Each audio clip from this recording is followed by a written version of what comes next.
Alhamdulillah, wassalatu wassalamu ala rasulillah, wa ala alihi wa sahaba.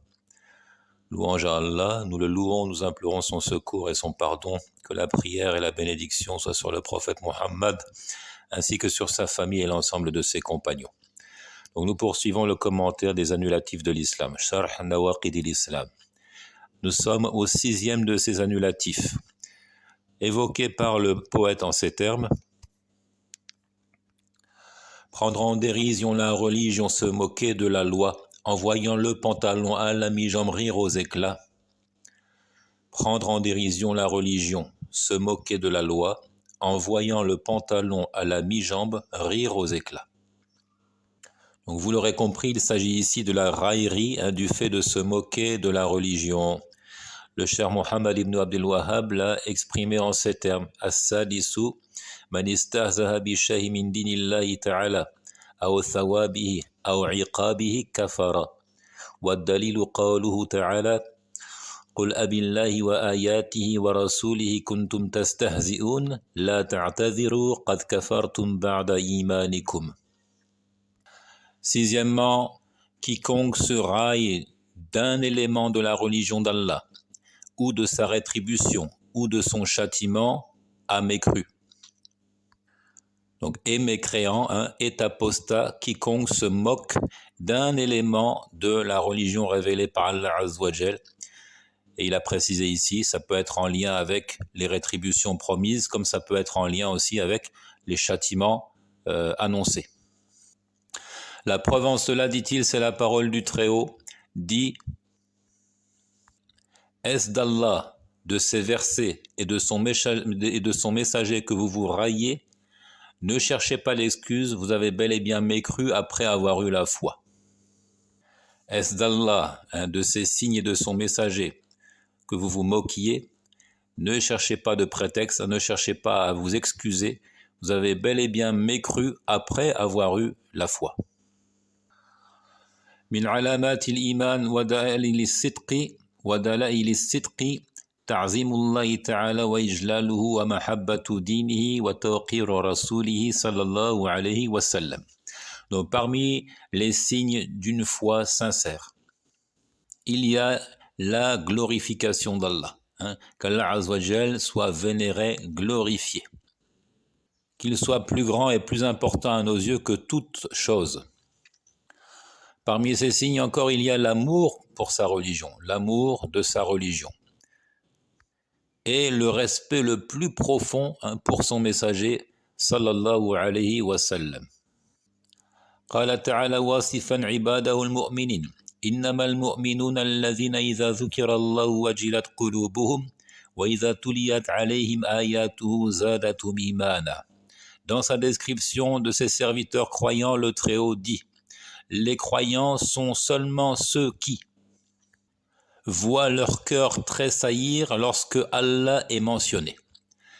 Innama, ici, innama, que l'on peut traduire par sont seulement ceux qui, sont exclusivement ceux qui, lorsqu'Allah est évoqué, lorsque le nom du Seigneur est mentionné, alors leur cœur tressaille.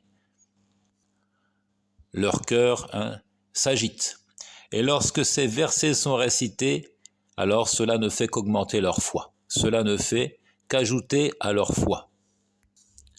ومن علامات الكفر والنفاق بغض الدين وبغض الرسول صلى الله عليه وسلم والاستهزاء بذلك تصريحا أو تلميحا. Et parmi les signes de l'irréligion, de la mécréance ou de l'hypocrisie, il y a le fait de détester la religion, de répugner la religion d'Allah, d'avoir du dégoût, de la répulsion, voire même de la haine pour le messager alayhi salatu wassalam. Donc ça, c'est un élément que nous avions cité au 5e point, 5e annulatif. Et il ajoute: et de se moquer de cela, c'est-à-dire de la religion et du prophète alayhi salam, de se moquer, d'en faire un sujet de moquerie, de raillerie. Que ce soit de manière claire et explicite, de se moquer ouvertement de la religion, ou de manière plus subtil, en faisant des insinuations. Dans tous les cas, c'est un signe d'hypocrisie et de mécréance.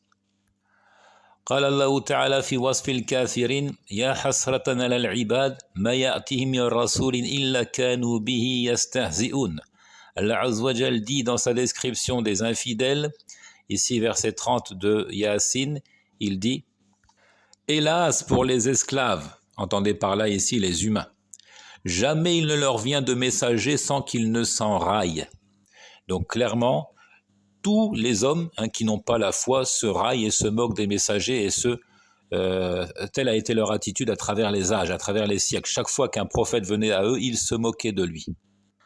C'est pour cela que le Très-Haut dit au verset 10 et 11 de la sourate Al-Hijr وَلَقَدْ أَرْسَلْنَا مِنْ قَبْلِكَ فِي شِيَعِ الْأَوَّلِينَ وَمَا يَأْتِهِمْ مِنْ رَسُولٍ إِلَّا كَانُوا بِهِ يَسْتَهْزِئُونَ. Et nous avons certes envoyé avant toi des messagers parmi les peuples des anciens. Et pas un messager ne leur est venu sans qu'il s'en soit moqué. Sans qu'il s'en soit moqué. Donc chaque fois qu'un messager vient à eux, ils se moquent de lui. Et le Très-Haut dit encore, dans la sourate Ar-Ra'd, au verset 32. وَلَقَدِ اسْتُهْزِئَ بِرُسُلٍ مِّن قَبْلِكَ. On s'est certes moqué des messagers avant toi.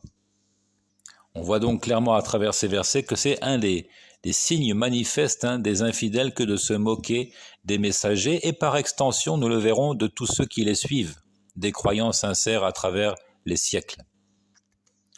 وقال تعالى واصفا المنافقين وإذا لقوا الذين آمنوا قالوا آمنا وإذا خلوا إلى شياطينهم قالوا إنا معكم إنما نحن مستهزئون. Aussi Allah Azza wa Jal dit dans sa description des hypocrites, donc le verset 15 de Al-Baqarah, quand ils rencontrent ceux qui ont cru, ils disent nous croyons. Mais quand ils se trouvent seuls avec leur diable, ils disent « Nous sommes avec vous ». En effet, nous ne faisions que nous moquer d'eux. Nous ne faisions que nous moquer, c'est-à-dire de ceux qui avaient affiché leur foi. Puis le Très-Haut enchaîne « Allahu yastahzi'u bihim wa yamudduhum fi tughyanihim ya'mahun ». C'est Allah qui se moque d'eux et les endurcira dans leur révolte et prolongera sans fin leur égarement, jusqu'à ce qu'il les ramène vers lui donc en infidèles et qu'ils subissent le pire des châtiments. وقد أجمع علماء الإسلام على أن من استهزأ بالله وبرسله أو بكتبه أو بدينه فقد كفر وخرج من ملة الإسلام سواء كان حادا أو مازحا مصرحا أو ملمحا لأن فعل ذلك مناقض تماما للتعظيم الواجب. Donc, les ulama de l'islam ont établi le consensus, ils se sont tous accordés à dire que celui qui se moque d'Allah ou de ses messagers, au pluriel ici, de tous ses messagers, ou de ses livres révélés, ou de sa religion, aura mécru. Celui-là devient mécréant.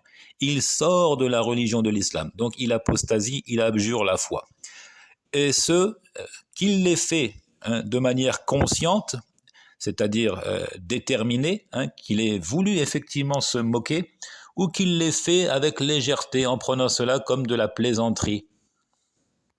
Dans les deux cas, l'individu mécroit, qu'il soit donc déterminé, qu'il ait réfléchi avant d'agir, en quelque sorte, qu'il se soit moqué de manière consciente de la religion, ou qu'il l'ait fait vraiment sans prendre cela au sérieux, avec légèreté. Dans tous les cas, il mécroit. Également, musarrihan ou mulammihan, qu'il l'ait fait de manière explicite et claire, ou qu'il l'ait fait de manière insinuative. Ça peut être à travers des propos qui ne sont pas très explicites, ou encore à travers un clin d'œil, à travers des gestes. Puisque tout cela, dit-il, va à l'encontre et est incompatible avec la glorification qui est requise obligatoirement, la glorification d'Allah et de sa religion. Donc là encore, les deux sont mécréants. Celui qui est clair dans ses propos, sans ambiguïté, il se moque d'Allah et de ses versets, ou encore qu'il le fait d'une manière allusive. Dans les deux cas, il mécroit. قال ابن حزم رحمه الله صاحب النص أن كل من استهزأ بالله تعالى أو بملك من الملائكة أو بنبي من الأنبياء عليهم السلام أو بآية من القرآن أو بفريضة من فرائض الدين فهي كلها آية لله تعالى فهي كلها آية الله تعالى بعد بلوغ الحجة إليه فهو كافر. Donc il commence par citer Ibn Hazm, qui lui là fait allusion à ce consensus. Il est authentifié par les textes révélés que quiconque se raille d'Allah le Très-Haut, ou d'un ange de parmi ses anges, ou d'un prophète de parmi ses prophètes, à eux la paix, ou d'un verset du Coran, ou d'un devoir parmi les devoirs religieux, car tout cela, dit-il, relève des signes d'Allah. Dans le verset de la sourate du Tawbah, il a dit « Est-ce d'Allah ou de ces signes que vous vous moquiez ?» De ces signes, al-ayat, que l'on peut traduire encore par verset. En réalité, tout cela s'inscrit dans le sens des signes et des versets d'Allah. Donc un verset du Coran, certes, mais aussi une injonction des injonctions de l'islam, un devoir de parmi les devoirs religieux, ou encore se moquer d'un ange ou d'un prophète, tout cela est inclus au verset. Il dit, celui qui se comporte de la sorte, après avoir été édifié, après avoir reçu l'épreuve, alors c'est un mécréant. وقال ابن قدامة ومن سب الله تعالى كفر سواء كان مازحا أو جادا وكذلك من استهزأ بالله تعالى أو بآياته أو برسله أو كتبه. Ibn Qudama al-Maqdisi, donc représentant de l'école Hanbalite ici, qui dit « Et celui qui insulte Allah le Très-Haut mécroit. Celui qui injurie le Seigneur devient mécréant. Qu'il l'ait fait avec sérieux ou avec légèreté, pensant plaisanter. » Et c'est la même chose, c'est-à-dire il devient aussi mécréant s'il se moque d'Allah ou de ses signes ou de ses messagers ou de ses livres révélés. Donc ici, il y a deux sujets en fait qui sont traités dans le même temps. La question de la raillerie, al-istihza, et la question de l'insulte, al-masabba. وقال في تيسير العزيز الحميد أجمع العلماء على كفر من فعل شيئا من ذلك فمن استهزأ بالله أو بكتابه أو برسوله أو بدينه كفر ولو هازلا لم يقصد حقيقة الاستهزاء إجماعا. Dans Taysir al-Aziz al-Hamid, donc commentaire du livre de l'unicité, l'auteur dit « Les ulama ont établi le consensus sur la mécréance de celui qui fait une de ces choses-là. Par conséquent, celui qui se moque d'Allah, ou de son livre, ou de son messager, ou de sa religion, mécroit, il devient kafir, même s'il l'a fait avec frivolité, pensant par là même plaisanter, et qu'il ne cherchait pas véritablement donc à se moquer. » Donc le consensus est établi ici sur sa mécréance. Donc d'où la gravité de certaines paroles, de certaines attitudes. La religion, ce n'est pas un sujet de plaisanterie.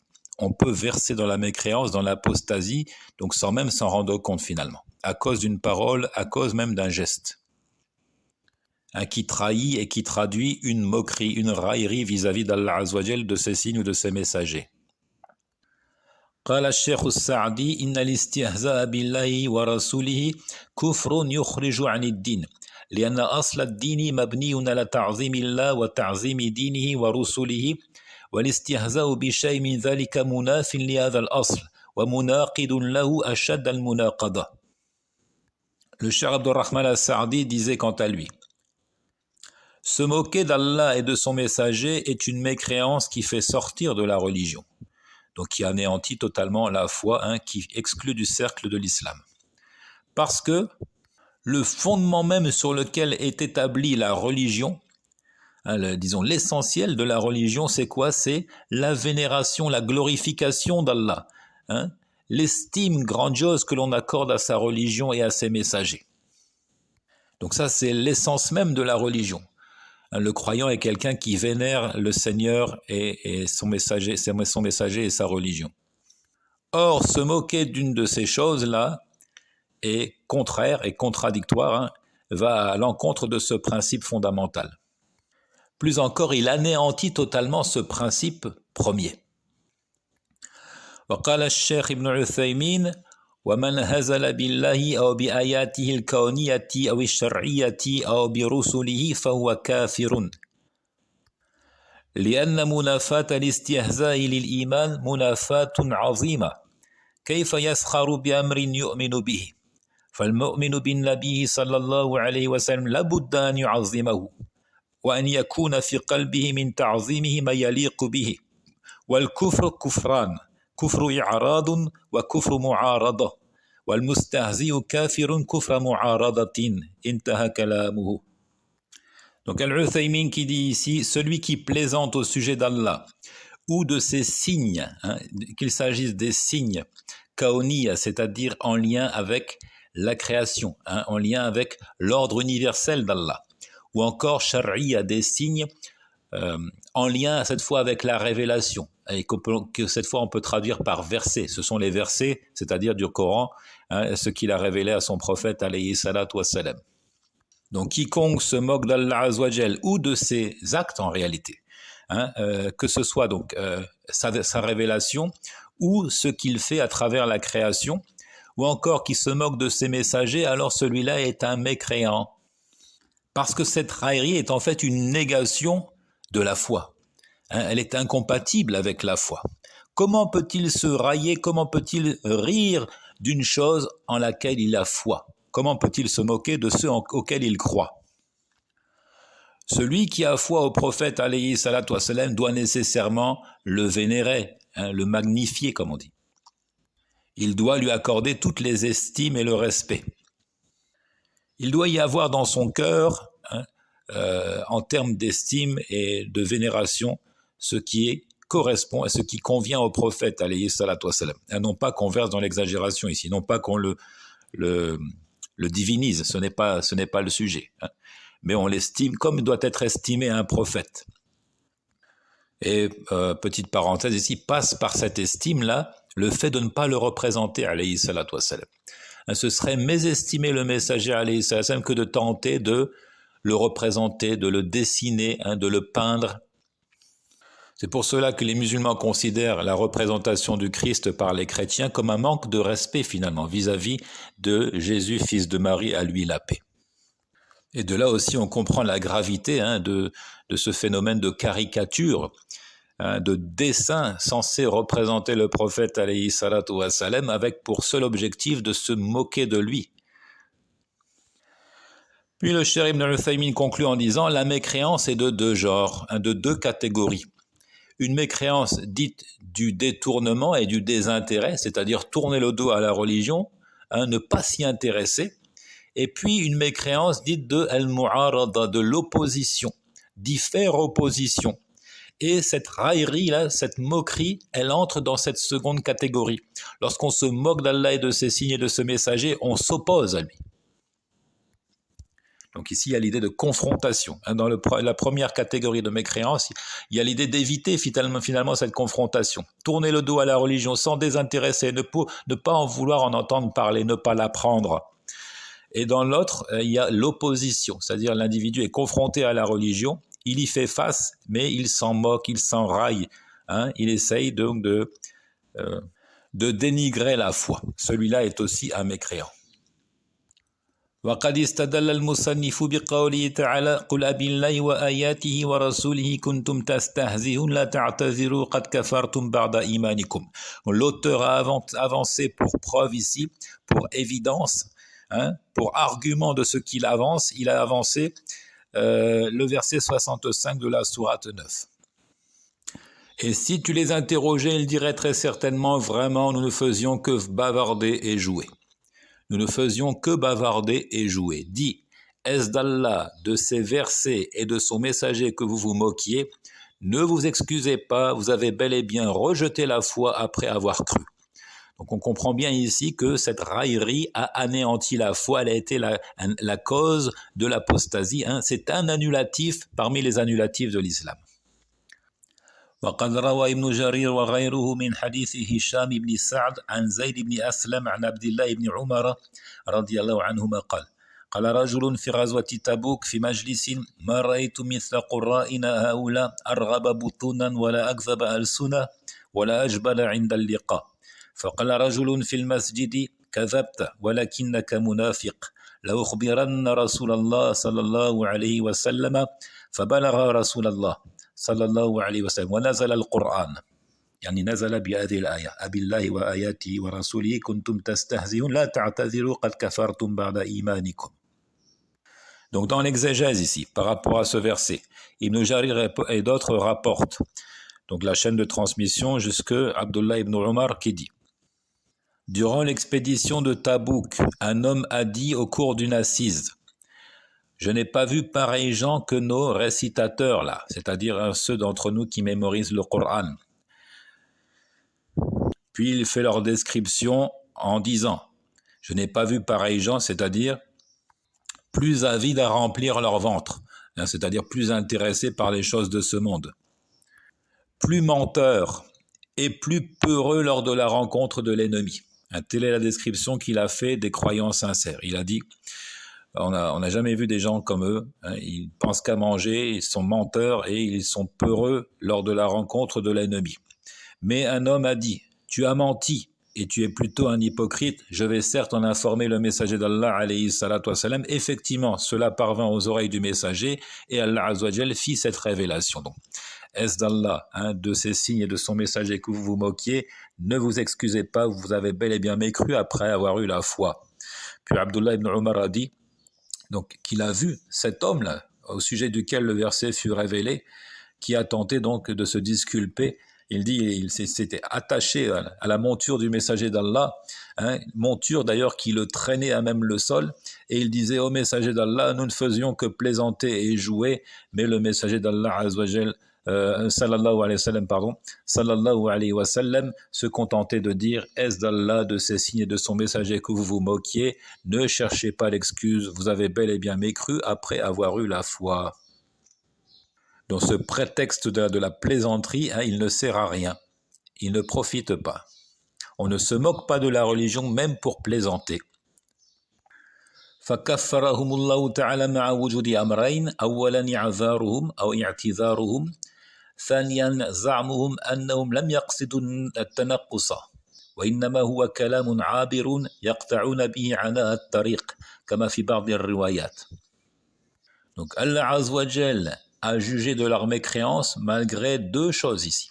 Premièrement, ils ont présenté des excuses, ils ont cherché à s'excuser. Deuxièmement, ils se sont imaginés, ils ont pensé que ce n'était pas grave. Ils ne cherchaient pas, disent-ils, à mésestimer la religion et ils ne cherchaient pas à dénigrer Allah Azza wa Jal et ses messagers. Donc c'était plutôt, selon eux, toujours une parole à prendre à la légère, qui leur permettait de supporter les difficultés du voyage, comme cela a été mentionné dans certaines versions de ce récit. C'était juste un moyen pour eux de tuer le temps, comme on dit. Mais tout cela n'a pas profité, Allah Azza wa Jal a jugé qu'ils sont bel et bien mécréants à cause de cette raillerie. ويدخل في حكم الاستهزاء ما بُلِينَ به في هذا العصر من بعض المنافقين من كتابة روايات فيها تنقص للذات الإلهية يزعم أصحابها أن تلك إشارات وفنون أدبية لا يقصد بها حقيقة الأمر. Donc cette raillerie, elle se manifeste de plusieurs façons, nous l'avions dit, parfois de manière explicite, parfois de manière assez subtile. Il dit à notre époque, nous sommes éprouvés par des hypocrites qui se moquent d'Allah Azza wa Jal à travers des écrits qu'ils présentent comme étant de la littérature. Ils disent non, c'est de l'imaginaire, ce sont des histoires qu'on invente, c'est de la littérature. Donc ce n'est pas de la raillerie pure et dure vis-à-vis de la religion, mais en réalité ça entre dans cette catégorie. وكذلك ما يوجد في بعض الصحف من مقالات فيها لمز ببعض شعائر الدين كالحجاب واللحية والأمر بالمعروف والنهي عن المنكر والتدين عموما. Entre encore dans cette catégorie ce que l'on peut lire à certaines occasions dans les journaux ou bien sur les sites internet et autres, d'articles dans lesquels il y a des allusions, négatives vis-à-vis de certaines injonctions de la religion, telles que le voile, telles que la barbe, telles que l'attitude suivante, commander le bien et interdire le mal, ou encore donc la religiosité d'une manière générale. On a tendance à se moquer de ceux qui sont empreints de religion. Également, ce qu'on retrouve donc à travers ces journaux ou à travers les sites internet et autres, de caricatures, de dessins censés donc se railler, se moquer de certaines des injonctions et des pratiques religieuses. كل هذه الأمور موجبة للردة والخروج من الإسلام ووجوب إقامة الحد على أولئك المارقين سواء كان ذلك عن طريق التمثيل أو الكناية أو الرسم أو غير ذلك. Donc toutes ces choses-là en réalité imposent l'apostasie, conduisent l'individu à sortir de la religion de l'islam. Et dans un État donc islamique, un État qui appliquerait la charia, le devoir consiste à punir sévèrement ces gens-là. Ils doivent être punis de la peine requise pour l'apostat. Et vous savez que la peine requise pour l'apostasie, c'est la peine de mort. Donc que ce soit des gens qui aient donc joué des rôles, comme on voit par exemple à travers des pièces de théâtre ou dans des films au cinéma, ou à travers les écrits pour ceux qui produisent des ouvrages, ou à travers le dessin, la peinture pour ceux qui sont donc adeptes de ces caricatures et autres. Tous ces gens-là qui se raillent de la religion devraient être punis. Et tous ces gens ont annulé leur appartenance à la religion de l'islam. مسألة هنا السب كالمستهزئ في الحكم فمن سب الله تعالى أو الرسول أو الدين أو القرآن أو الصلاة فهو كافر بالله العظيم ويجب أن يقتل ردة إلا أن يتوب وقد نقل الإجماع غير واحد من أهل العلم. Donc ici une parenthèse, une remarque très importante. Nous disons, la sentence est la même pour celui qui injurie, qui insulte la religion. Donc ici, on place à pied d'égalité celui qui insulte et celui qui se moque. Ce sont deux questions qui se rejoignent. Celui qui insulte Allah ou son messager, ou la religion, ou le Coran, ou la prière est un mécréant. Il a mécru en Allah l'immense. C'est un devoir de l'exécuter en tant qu'apostat, à moins qu'il ne se repente. Le consensus sur ce point fut transcrit par plus d'un des érudits. يقول ابن تيمية تعليقا على قوله تعالى قل بالله وآياته ورسوله كنتم تستهزئون إلى آخره وهذا نص في أن الاستهزاء بالله وآياته ورسوله كفر فالسب المقصود بطريق أولى السب المقصود بطريق أولى.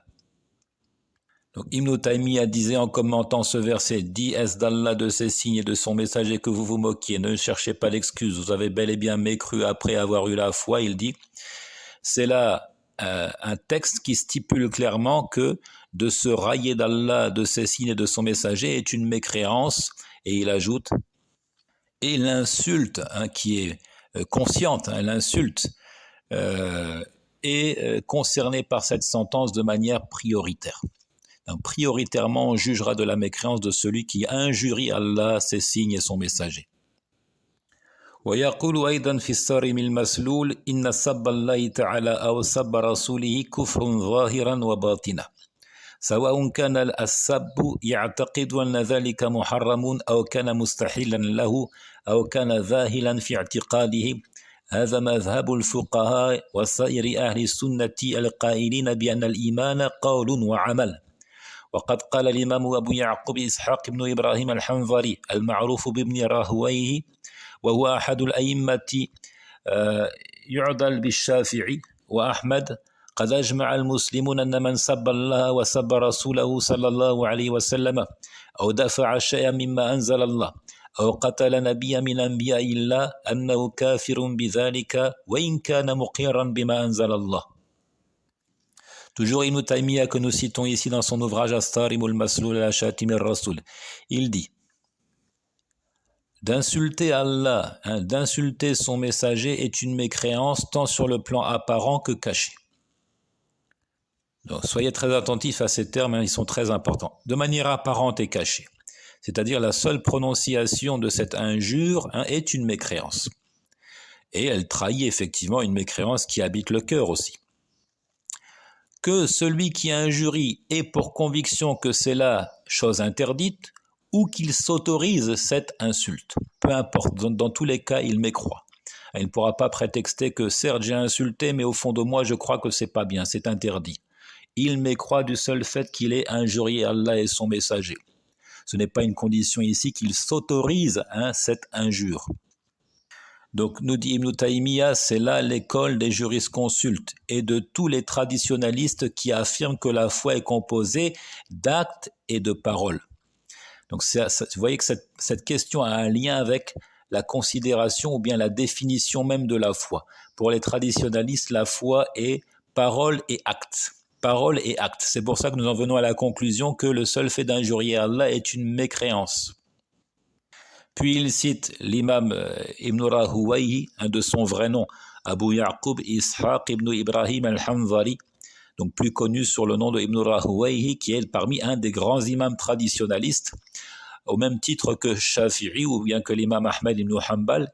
Qu'est-ce qu'il disait? Il disait, les musulmans se sont tous accordés à dire, les musulmans ont établi le consensus sur le fait que l'insulte d'Allah et l'insulte de son messager, à lui les éloges et le salut, ou le refus, le rejet d'un des éléments révélés par Allah, ou l'attitude belliqueuse, l'assassinat d'un prophète parmi les prophètes d'Allah, tout cela est une mécréance majeure. Il dit celui qui agit de la sorte, qui insulte Allah ou son messager, ou qui rejette un élément de la révélation, ou qui cherche à tuer un prophète d'Allah, c'est un mécréant, même s'il admet ce qui a été révélé par Allah. Donc ces attitudes en tant que telles sont de l'apostasie, même si l'individu prétend avoir foi en ce qui a été révélé par Allah dès lors qu'il insulte son Seigneur, qu'il insulte son messager, ou bien qu'il cherche à assassiner un prophète, ou bien qu'il refuse, qu'il rejette un élément de la révélation, il mécroit. يقول الشيخ يوسف الغفيص من المعاصرين يقول أحيانا تقع الإشكالات عند بعض المعاصرين في مسائل بينة كمسألة سب الله أو سب نبيه يكثر بعضهم من الجدل والحوض الذي لا معنى له في المسألة أي شرط الاعتقاد أو عدم شرط الاعتقاد وهذا كله قدر من التكلف. Donc ici nous citons un contemporain du nom de Youssouf al-Rufays qui dit parfois des contemporains soulèvent des problématiques qui n'ont pas lieu d'être sur des questions pourtant très claires et évidentes telles que la question de l'injure ou l'insulte d'Allah, l'insulte de son prophète. Tu les vois alors multiplier les débats, les confrontations sur ce sujet alors que ça n'a pas de sens, ça n'a pas lieu d'être. Ils s'aventurent à dire il faudrait peut-être conditionner cela par une conviction, ou bien ce n'est pas une condition que l'individu ait foi en ce qu'il dit, etc., etc. Ce genre de débat là n'a pas lieu d'être. Il dit tout cela est du takalluf. C'est de la complication à apporter à la religion sans droit. En effet, dit-il, il est bien connu que d'insulter Allah et d'insulter son messager, alayhi salatu wassalam, est une mécréance selon le consensus établi par les musulmans. ولكن الغلط أن يقال إن من لم يكفر من سب الله أو سب نبيه فهو على قول المرجئة لأن المرجئة كانوا يكفرون بذلك. وقد حكى أبو المعالي الجويني وهو من المرجئة الأشعرية والرازي وغيرهما إجماع المسلمين على أن هذا كفر. Puis il dit, toutefois c'est une erreur que de dire quiconque n'excommunie pas celui qui insulte Allah ou qui insulte son prophète est sur la voie des Murji'a. C'est une erreur que de considérer celui qui ne taxe pas de mécréance un individu qui insulte Allah ou son messager comme étant un Murji. Pourquoi? Il dit tout simplement parce que les Murji'a eux-mêmes, malgré leur hérésie, malgré leur égarement, eux-mêmes taxaient d'infidélité celui qui injurie Allah. En effet, Abu al-Ma'ali al-Juwayni, qui est parmi les hauts représentants de l'école Asharite, et donc par définition Murji'a, parce qu'il faut savoir que les Asharites sont des Murji'a dans leur conception de la foi, et ils réduisent la foi à la conviction cachée et à la prononciation des 2 attestations de foi pour les moins extrémistes d'entre eux. Donc dans tous les cas, ils excluent l'acte de l'appellation de la foi. Abu al-Ma'ali al-Juwayni disait, ainsi que Ar-Razi et d'autres, qu'il y a consensus de la part des musulmans sur le fait que ce soit une mécréance. Donc même les Mourjias, malgré leur hérésie, malgré leur égarement, considéraient comme mécréant celui qui insulte Allah et son messager. Et subhanallah, aujourd'hui nous avons des gens qui sont affiliés à l'école traditionnaliste, qui se réclament des gens du hadith et qui disputent en faveur de ceux qui insultent Allah et son messager en disant mais attention, il faut un peu de retenue, peut-être que celui-ci n'a pas foi en ce qu'il dit, etc. La seule insulte d'Allah sur le bout de la langue est une mécréance majeure qui anéantit la foi. وليس هناك أحد من المسلمين يخالف ذلك وإنما قد يقع بعض الإشكال في بعض الصور التي يتردد فيها في مسألة ثبوت العلم عند القائل في كون الكلام من السب مثلا أو في كون هذا هو القرآن أو نحو ذلك على صور يفردها من يفردها في بعض أحوال الجدل أو المناظرة أو المباحثة فهذه مسائل لا ينبغي كثرة شغل الناس بها لأنها مسائل محكمة ومعلوم أن من نطق عاقلا فسب الله أو سب رسوله صلى الله عليه وسلم أنه يكون كافرا ولا بد. Donc il n'y a aucun musulman pour aller à l'encontre de cet avis-là en réalité. Et il n'y a pas lieu de débattre sur le sujet en essayant d'imaginer des situations quasiment impossibles en disant mais attention, est-ce que ceci, est-ce que cela? Et surtout, il n'y a pas lieu de remettre en cause le principe même, l'idée même que celui qui insulte Allah Azzawajal sort de la religion de l'islam sous prétexte que parfois, effectivement, certaines paroles ne sont pas explicites, que est-ce que vraiment on peut considérer cela comme de la raillerie, est-ce que l'individu avait conscience qu'il parlait véritablement du Coran, etc. Ça, ce sont des cas d'exception qui ne nous permettent pas de remettre en cause l'idée même que celui qui insulte Allah sort de la religion de l'islam. Donc nous retenons que celui qui insulte Allah en connaissance de cause, entendez par là ici, celui qui insulte Allah alors qu'il est en pleine possession de ses capacités mentales, on ne parle pas d'un fou ici, on ne parle pas de quelqu'un qui est drogué, on ne parle pas de quelqu'un qui est dans le coma par exemple et qui balbutie, qui parle alors qu'il est dans le coma. Nous parlons de quelqu'un qui a ses capacités mentales, qui est éveillé et qui insulte Allah, quelle que soit son intention, il mécroit, il sort de la religion de l'islam. Enfin, nous concluons par cette précision. حكم سب سائر الأنبياء كحكم من سب النبي صلى الله عليه وسلم نقل ابن تيمية الإجماع على ذلك.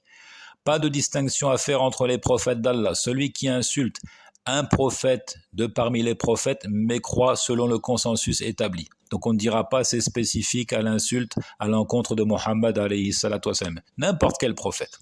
Ibn Taymiyyah qui disait min khasa'is al-anbiya anna man sabba nabiyya min al-anbiya qutila bi ittifaq al-a'immati wa kana murtaddan. كما أن من كفر به وبما جاء به كان مرتدا فإن الإيمان لا يتم إلا بالإيمان بالله وملائكته وكتبه ورسله. Donc, parmi les spécificités des messagers, que celui qui insulte un prophète de parmi les prophètes sera tué, sera exécuté selon le commun accord des guides religieux. Et cet individu est considéré comme un apostat. Donc il mécroit en insultant un prophète de la même façon qu'il mécroit lorsqu'il rejette ce qui a été apporté par les prophètes, qu'il rejette le prophète, celui-là est un apostat. En effet, la foi en Allah le Très-Haut n'est valide et authentique que si on ajoute foi également à ses anges, à ses livres et à ses messagers au pluriel. Donc retenez que c'est gravissime de se moquer d'une part de la religion et d'insulter d'autre part la religion, tout cela constitue des annulatifs de l'islam. Et le poète a dit donc, je le répète, prendre en dérision la religion, se moquer de la loi, en voyant le pantalon à la mi-jambe rire aux éclats. Donc ici c'est une précision, une mise en garde pour ceux qui se raillent, qui se moquent des sunan, comme le fait de porter un pantalon court pour les hommes qui peut arriver jusque la mi-mollet, celui qui se moque de ces sunan, de ces pratiques religieuses qui sont pourtant établies, confirmées du prophète alayhi salatu wassalam, celui-là verse dans la mécréance et qu'Allah nous en préserve.